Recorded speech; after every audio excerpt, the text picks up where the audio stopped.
Good afternoon, everyone. Thank you so much and welcome to the CDO Magazine interview series. I'm Kevin Barboza with Ernst & Young, and today I have the pleasure of speaking with Asheesh Chhabra, AVP of Data and Analytics at Merck. I think now we'll get to the fun part. Not that this is not fun, but the outcomes part, which you always, I know, are driving towards, which is around with all these data products meaningfully shared, annotated, tagged in the marketplace, deriving value out of these data products using AI or AI techniques.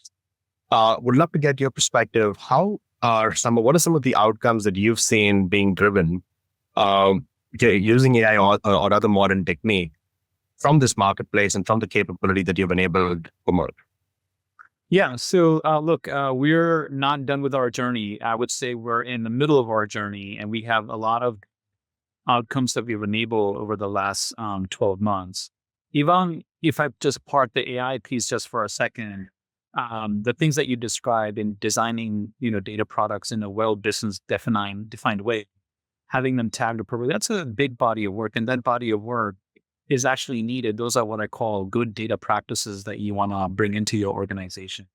Over the last 12 to 16 months, we've driven a very sizable impact between two of our business groups within our commercial business organization and also our regulatory business organization, where they were able to share data with each other around what we call real world data.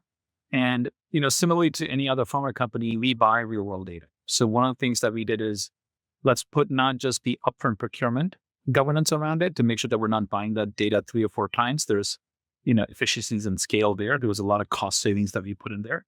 But it's also about how can these two organizations use that data in a more meaningful, secure, compliant way to drive the patient outcomes that we were looking for, right? So that itself has generated a very sizable business opportunity, which was baked into their respective long-range operating plans. So there's some sizable business benefits that we were able to work with our business counterparts to enable that.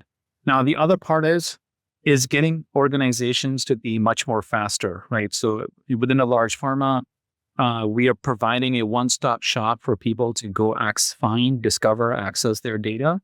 So it's taking the unnecessary human middleware out of the ecosystem. The human was going to be there when there's a complex question or a complex problem to solve. But we're taking the human out of the middleware where it's very routine, administrative type of questionnaires that people have to go and ask of that data. So what that's doing is it's reducing the cycle time from multiple weeks down to minutes, right? People can come in, they can look for what data they need, they can see it, they click it, they get to see a set of prerequisites that they have to fulfill, and then they can execute. Now, if they have a question on that data, it's very clear who the data steward is. It's a very simple follow-up to that data steward for a specific question that is already not there in the marketplace platform. So the marketplace does 2 things for us. It enables business use cases and outcomes that were not able before.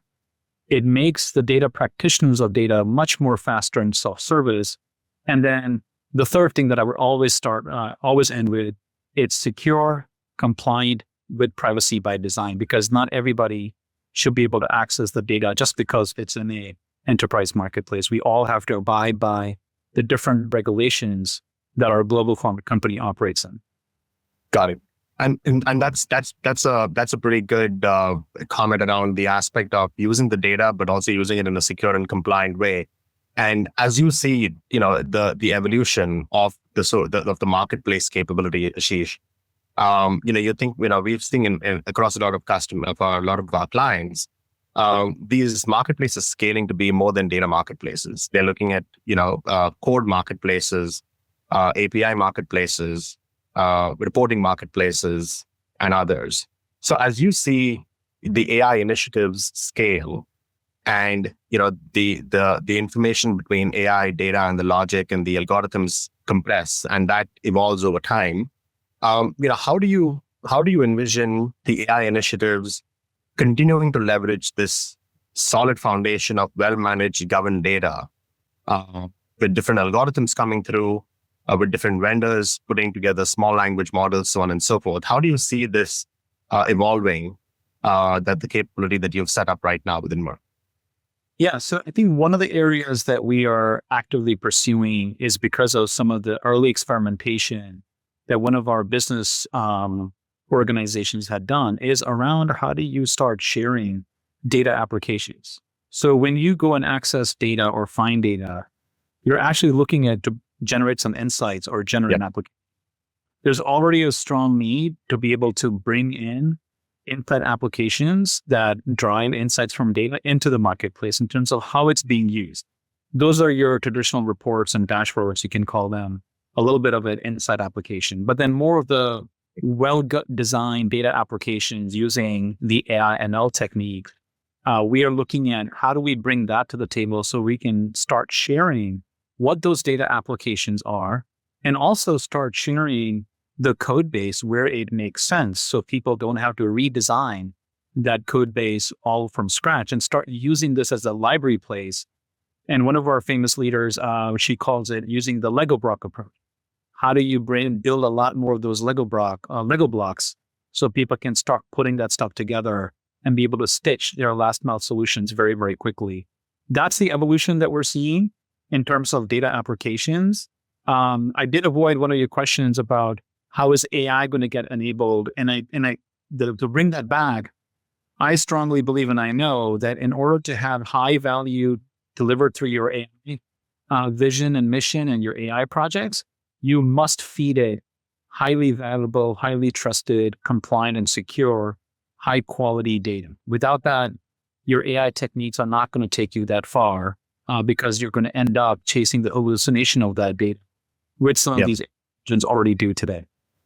Got it. And Asheesh, it's a fascinating conversation. So I think to bring it to a close, as we think through, lessons learned and from your journey, not only at Merck but even from your prior experiences, what would be the 3 takeaways you would want to leave data leaders who are in the similar journey like you, helping their organization set up to scale along the AI journey? Yeah, well, there's a lot, but if I have to boil it down to 3, Kevin, for all of my DNA stakeholders out there, I will look at what has brought me this far over the last, 18, 20 years I've been in the industry. Number 1, anchor to business problems and business outcomes. What is that business outcome that you want to achieve with your data initiative? Having that North Star is going to be extremely important. Having that North Star will also then anchor into having the right business sponsorship. Having your senior leaders committed with you on the need of data and driving those DNA solutions, it's highly, highly important. And baking their empathy into your vision, mission, and your design of your data strategy is going to be really important. The third thing that go hand in hand for me is architecture, technology, and skills. The world of technology, especially in the DNA space and the AI space, is changing so rapidly. We're seeing disruption happen pretty much every 3 months. We'll see a small startup come up and they'll have a very unique technique of how they're looking at data that in pharma that we're still trying to figure out how to solve. And then what we're also seeing is having the right architecture, having the right reference architecture that your organization can get aligned with to enable the different teams that work on that. And skills, really, really important to upskill not your existing staff that you have today, because they have a lot of your company experience. They have a lot of the experience with your company's data. They have a lot of knowledge with their company's data, and also complementing them with the skills that you're going to hire in the market. So to me, those 3 things go really well together. So I would just summarize that into one point, which is strong architecture, data technologies, and skills. And then obviously anchored to business outcomes and have very strong executive business sponsorship on your data initiatives if you want to go forward. That's fantastic, Asheesh. So Asheesh, thank you so much for spending the time, with us today. I think it's a fascinating conversation and it's really insightful, the journey that you've been on with Merck, and wishing you the best on continued success on this journey ahead as you move forward. So for the audience, thank you so much for joining. And thank you, Asheesh, for joining me today. For more interviews and insights, please visit cdomagazine.tech. Thank you. Thanks, Kevin.